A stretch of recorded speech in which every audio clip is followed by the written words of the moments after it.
The way we set about organising our homes, our businesses and our physical surroundings for maximum ease and access is nothing new, especially in the fields of design, architecture and even workplace safety.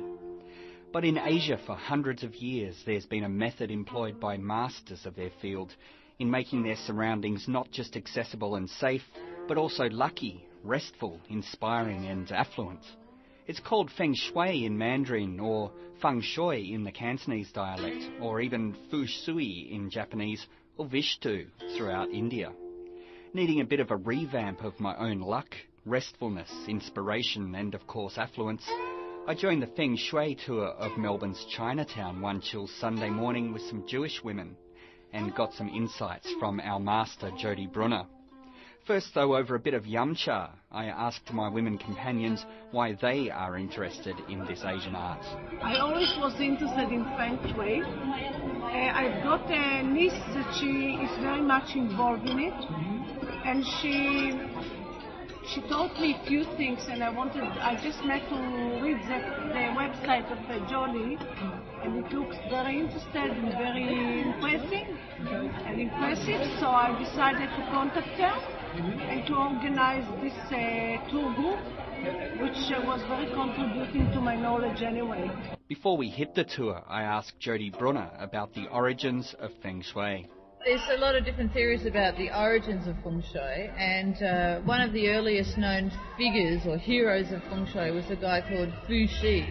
And Feng Shui, actually the word Feng Shui means taming of animals. So the theory is that this was a tribe of people who learnt how to tame animals and how to use agriculture. So rather than being nomads, they actually settled down on the banks of the river, and they learnt how to identify certain symbols on the back of a tortoiseshell, and those symbols would tell them about the future. So it was a form of divination. So these are sort of the origins of Feng Shui in China. And then when Buddhism came to China, it happened because the emperor had a dream about a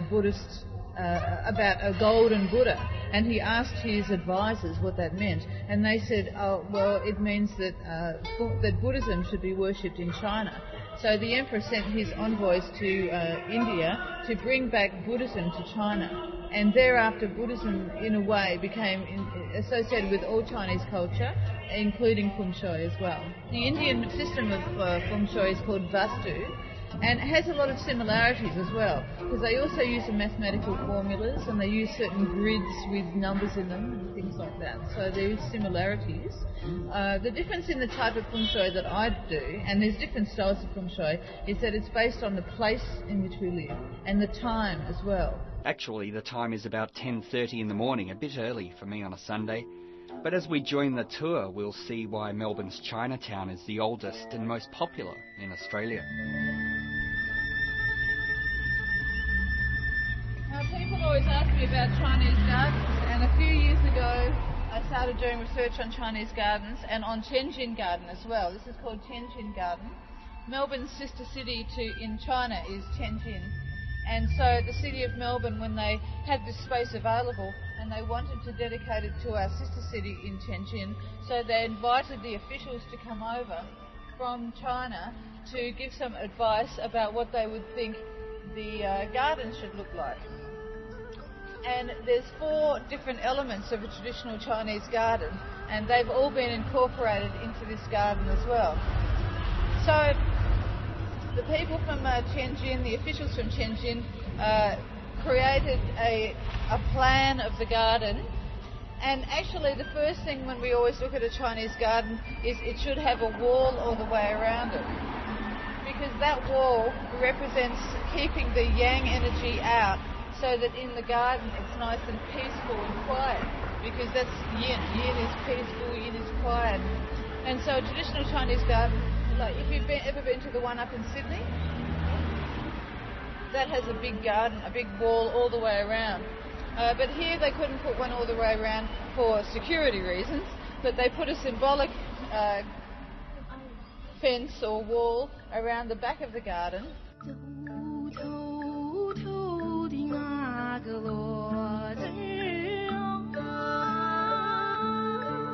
We were talking on the tour of certain rivalries between Feng Shui masters, and some say that, well, that's a very good Tai Chi, or that's a very bad Tai Chi.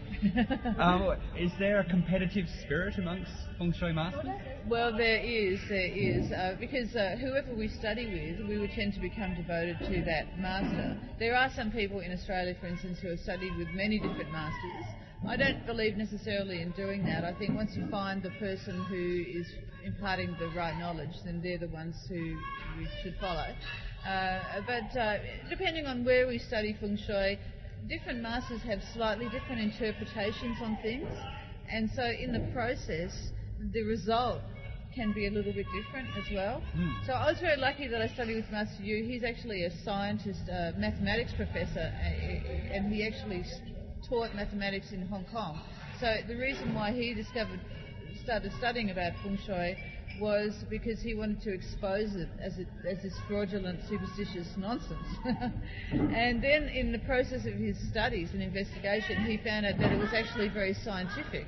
As I was saying earlier, it has a science and an art part as well. The science is all the mathematical formulas, and they are very mathematic. And then the art part is the interpretation, and the interpretation is very subjective. It changes from person to person. So when the City of Melbourne asked me to do a report on Chinatown in Melbourne, I recommended to them that any changes that they do in Melbourne's Chinatown, they should put a plaque there, so that if they've used any of my recommendations, they can explain what it means and why it means that, so that there's no cause for differentiation from one interpretation to another.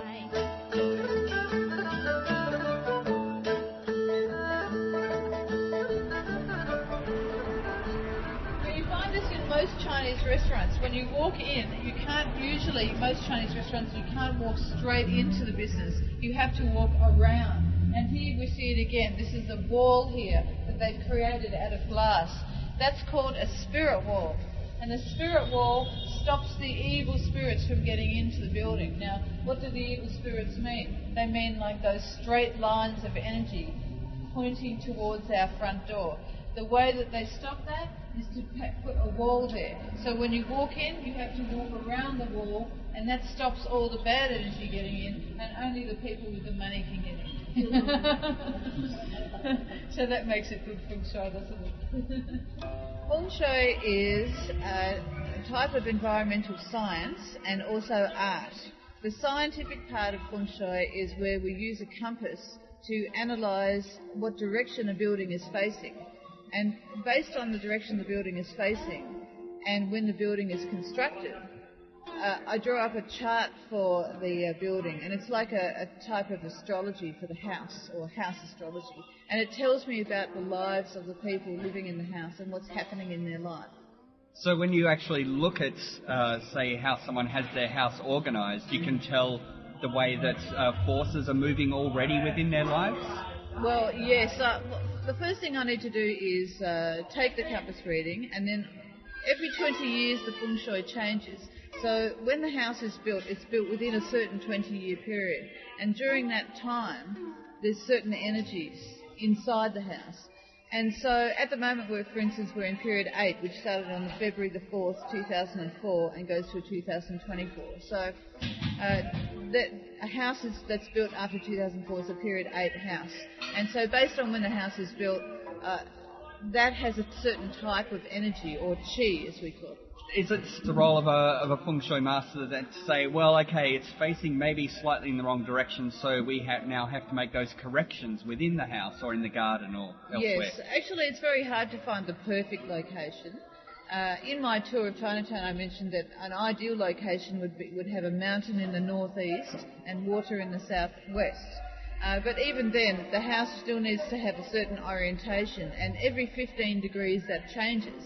So yes, if a house has got an orientation that's not ideal, I may say something like, when you enter the house, I always ask the clients which way do they enter. If they enter through the front door, but the front door doesn't